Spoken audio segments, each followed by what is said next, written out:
So Phil, you spoke about your journey of beginning in a small community, speaking your own language, Woodland Cree, Broken Cree, and making a transition to a city. How was it for you going from small community to larger metropolis area? Well, it was very challenging for me and my wife and my children. And again, we learned all those, not only those skills, but those, how to make those challenges and so that we can move on and not get stuck in one area. From our parents. And we've seen it through our relatives making those challenges. And for me, I guess that helped me a lot in order to, so that I could make those challenges here in the city. Coming from a little town where they don't even have a street light, didn't know what the addresses were, they weren't important. Small community, you just go, oh, you go half a mile that way, turn that way, and then that's where you're at. And we have all these different areas that we marked areas that we can use. But here you come to a city, and oh my golly, it was quite something else. But you know, my wife and I, at the time I came here, I had one child that was ready to graduate, and I made that challenge. And so when we decided to do that, we started to study the city. First thing I did was study the city. The first place I went was a Native Education Center that was being just open here in the Lower Mainland. So I could get to meet some of the Aboriginal people there, and I did meet them from all across the country. And you know, I didn't feel alone and stuff like that, and I got to learn the city, the layout of the city, and that was awesome. And I'm still challenging today after, well, I've been here since '85, and so that'll be about, I don't know, 25 years or so, 28 years. And and I love it. I meet people again from all over. Those are some of the things that we learned from our parents, is to listen, respect people, because you're going to learn. Always respect people. And I'm glad that was, I guess that was programmed in me very strongly. And as long as you can work, as long as you can walk, as long as you can lift your arms, you will make it. And that is so true. There's nothing should stop us from moving ahead in our life. Our history is something that makes us stronger to move ahead. But those values that we talk about, it don't matter what family you come from, there's values there. Not only one family that has these particular values, we all have them.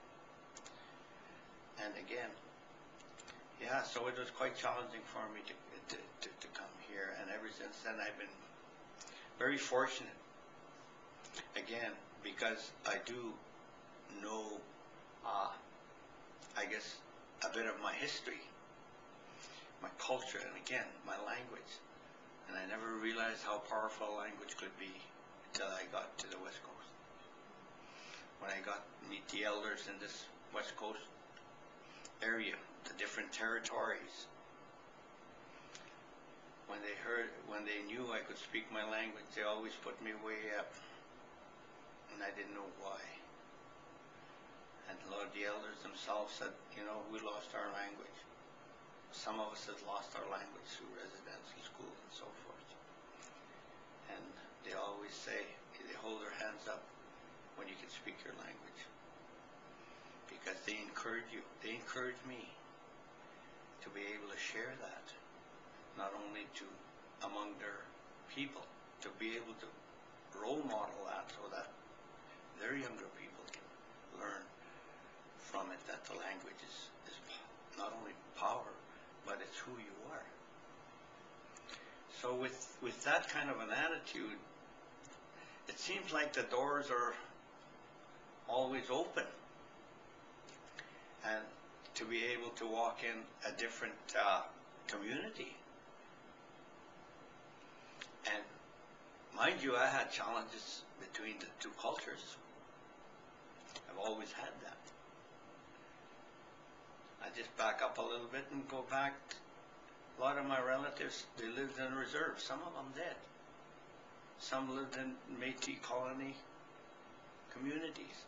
And some of them lived in the mainstream society where they didn't accept a lot of our history for many reasons. And I can understand that.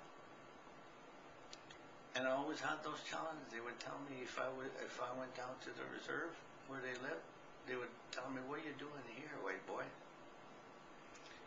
And I'd go to the other side, back home in a town, and they would tell me, "Well, hey, how are you, Indian boy?" Those are the things. But the Métis themselves, the ones that I've met, if they spoke a language, then I was very comfortable. Or if they understood where I was coming from. But I always, there was some that I met, there were, well, I guess the word I would say, maybe they were redneck too. And that's the worst ones. The ones that your own people, when they knock you down, that hurts the most. Not the other sides. Your own people, your own Métis people, when they knock you down, that hurts the most. And but I learned from my parents not to take that in, because they used to tell me it'll hurt you. And then again, it was programmed really good up here. They used to tell me it's not your problem. It's not your issue. Don't put it down here. Just ignore it. So those are the things that I was challenged with when I was making those transitions. But all in all, it's been great for me. All the places I've worked in my life, I've worked in construction, worked with many different nationalities, many jobs, and again, meet good people. There's some people there that they're struggling with their own issues, and all that stuff comes out, and I don't take it on. I just do what I need to do for me and my family and the friends that surround me, that, you know, that support me. I make sure I look after them too. So, what would be your words of advice to some young Métis youth that maybe are disconnected from their culture? What would be some first steps to take in kind of how your parents were able to pass it on to you? What would you pass on to them now, or like to say to them? I would like to say to them, as my wife always says, open the elephant ears, listen, and respect all people. It don't matter about race, color, or language. This is how we learn. And for the Métis youth today, you're going to learn from all those different people that's out there. And you will know the ones that's going to be supporting you. You'll know that.